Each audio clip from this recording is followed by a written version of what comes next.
No Jumper, coolest podcast in the world. And being the coolest podcast in the world, it was imperative that we lock in the Airsoft Patty interview. What's going on, guys? Your boy Airsoft Fatty here, coming at you today. Totally different style than what I was kind of expecting or accustomed to. Because normally you're just kind of like a gelatinous, random white guy with no shirt on. And today you come in, you got a crazy mohawk with the matching jersey. What's it actually say? Wake up 420. Wake up filthy, my man. This is what we'll be wearing for our Rolling Loud performance coming up here. I'll try to get a good view for them. Oh, yeah. We got event coming up here Sunday. We got Rolling Loud. I do a lot of performances, and this time around we're going for Playboy Cardi and Wake Up Filthy and all of them. Okay. Nice. Yeah, that'd be great. So you officially signed to Opium or no? I don't have anything on paperwork, but you could pretty much say, yeah, wait, part of it. You're out here for what exactly, besides just Rolling Loud? Rolling Loud, of course, I had to drop by and chill with you for a bit. And then, I've got a couple of friends out here. They all kind of work in the influencer industry that I'll go do a little work with them and then just kind of enjoy it. I love coming out here. Okay, that's dope. Yeah. So we never had you on here before, so I want to get the whole story from the beginning and stuff just so that we can really fill in the blanks for everybody who, is curious or has spotted you online over the years and maybe isn't 100% tuned in. So tell me a little bit about where you were born and what your childhood was like. So I grew up in a little town called Battle Creek, Michigan. You wouldn't really think much of it. You could probably drive through the whole town in about an hour tops. Okay. And I'm talking every freaking street, every subsection. It's one of those towns where it can't decide if it wants to be really hood or really suburban. Okay. And you can see it definitely when you go to the downtown area. It looks like a part of Detroit, especially when you get towards Post and Kellogg's. But if you go out towards the back area, like near the Lakeview area, you got these nice, 1.5-acre, 2-acre lawns with nice 2-story homes. But it's what I called home for a very long time in my life. If you really want to start out, grew up with a loving mother and father. Battle Creek, was there an important battle there? I actually don't know all about it more so, but I do know that there's a lot of history with Kellogg's and Post being there. So a lot of our breakfasts come out of Battle Creek. Really? Not only that, but Sojourner Truth, her grave is actually in Battle Creek as well. Oh, wow. So yeah, it's there's some history there. I didn't give a fuck enough really to look all the way into it. But... Okay. The name Battle Creek originates from a skirmish that took place between a government land survey party and Native Americans in the early 19th century. The most well-known instance is associated with Battle Creek, Michigan, where, according to historical accounts, in 1823, a group of surveyors led by Colonel John Mullet encountered a group of Potawatomi people. The conflict ensued over land disputes, leading to the naming of the nearby creek as Battle Creek. Wow, that's actually some pretty sick history right there. I know a lot of people in my stream just joke about it, being like, oh, there must be some huge battle. But I never really Colonel John Mullet. John Mullet. And you just wonder, was he the first one who had the haircut? Possibly, you never know. Yeah. That is a good question, though. When would that haircut have been, first done? I'm putting my money on John Mullet. Anyway, okay. So growing up out there was pretty whatever. What was your family life like and everything? Family life, I had a really supportive mother and father. When I was really young, my father did sadly pass away. Okay. At what age? When I was 10. 10, okay. 10. A couple days before Christmas, and their wedding anniversary is actually when he passed. How'd he pass?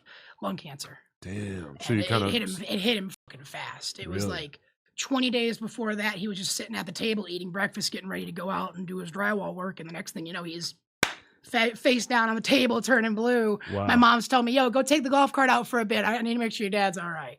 Wow. Yeah. And so did that fuck you up real bad? Honestly... Yes and no. I'd like to think that I've dealt with that trauma in a way that's helped me mature from it.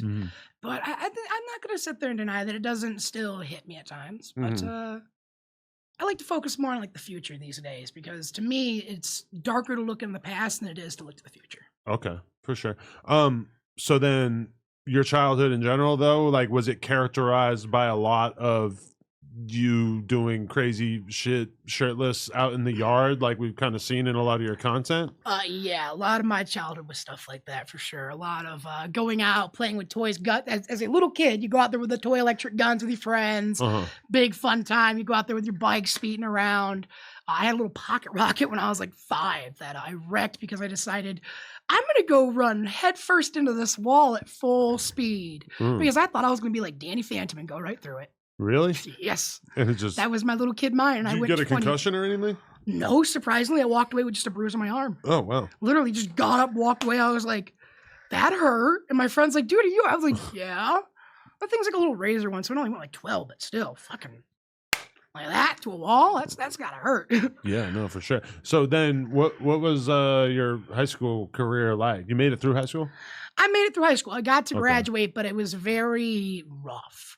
And I won't spend long on it because like it is one of those times in my life where I'm kind of like, I don't like looking back on it too much these days because it was a rougher time. But what was rough about it though? You were getting bullied and shit, or so my first high school, it was. The teachers were cool, right? There were teachers there I had a lot of respect for, my Japanese teacher, my theater teacher and such. But there were students there that made my life a living hell while there. And there came a situation that, it got pretty severe. And it got to a point where I said, I can't stay here anymore. It drove me to a very dark place. I said, I'm not going to lock myself into this dark place just to stay here for academics. And I decided to switch to the school I graduated from, which was the alternative school, which I had no problems with. So it's a very mixed bag for me. For the first half, it was kind of like the autistic kid who was in cool with some of the teachers, but most of the kids were kind of like, who the fuck's this guy? Right. They just don't fuck with you. Then you get over to the other high school, and it's like they don't fuck with you, but not because they don't respect you. It's just like everyone understands we're all here to get shit done. Let's get it done and go home. When did you get diagnosed with autism? Oh, way back when I was younger. You're like a tiny little kid. Yeah. Okay. Autistic, ADD, and schizophrenic tendencies. But it's a whole spectrum of autism, right? So like how did it affect you primarily? I've never delved too much into learning more about the specifics on my diagnosis. I've always kind of focused on living life and finding ways to cope with those side effects, the things that come with having autism. Okay. For example, right? Thank you. A really good point is lighting and sound can get to me at times, right? And it's not that I don't enjoy beautiful lighting or loud sounds. I love fucking heavy metal. But like if I'm over in New York in the Big Apple late at night and I've been out there for 5, 6, 7 hours on my feet, there comes a point where my battery kind of just says, yeah, this is all way too fucking much. You need to get the fuck out of here, and puts me in panic mode. Okay. But I've come nowadays to learn how to cope with that. And it's a lot, I think it's to a lot of the friends that I have now. And it's been a long road. Definitely. Yeah. Yeah, but when you say schizophrenia, like I have some friends that are schizophrenic and they seem a little bit more unhinged than you. Yeah, schizophrenia it's kind of a wide spectrum. For me, it's I tend to hear a little bit of auditory hallucinations here and there, but it's never what you expect. It's usually I might hear my mother's voice call my name randomly just when I wake up, still groggy. It's like, oh, I'm back home. Oh, no, wait. Now you're suddenly awake. You remember, you're not home. So you can have these like weird hallucinations and shit, but then you're still with it enough to sort of snap out of it and be able to like tell what's going on? Yes, and if there's ever a hallucination, be it auditory or even visual, that I'm debating if this is real or if it's really getting to me, I have a trick that I do. What's that? I learned this from another guy who's a influencer. I can't remember the name of it because I watched it years ago, but this guy's also schizophrenic. And he told his viewers about this trick. He said, if you're ever going through a hallucination and you're really like, I don't know if that's there or not, pull your phone out and record it, because a hallucination does not show up on recordings. Visual hallucinations never show up in photos. Audio never gets captured from those hallucinations. And it's an easy way for you to kind of anchor yourself in reality. Am I hearing, my mother calling my name, or am I just going through a morning and that's something that's happening? I feel like even thinking about that might kind of like break you out of the delusion, right? It does. It does help. I'm not going to sit there and say it's perfect. There have been times where that technique has failed for me. But most of the time, again, I have friends that I'm like, okay, I can recognize this is not working. I'll just go chill in a call with some of my friends for a little bit and just calm down. Right. I'm high functioning. So there is a difference between someone who's severely schizophrenic, whose whole life is upturned by it, and then myself, who's more high functioning, who I'm not on any severe medicines for it, but I do have to do techniques and different therapeutic treatments in order to handle my side effects as much as I can.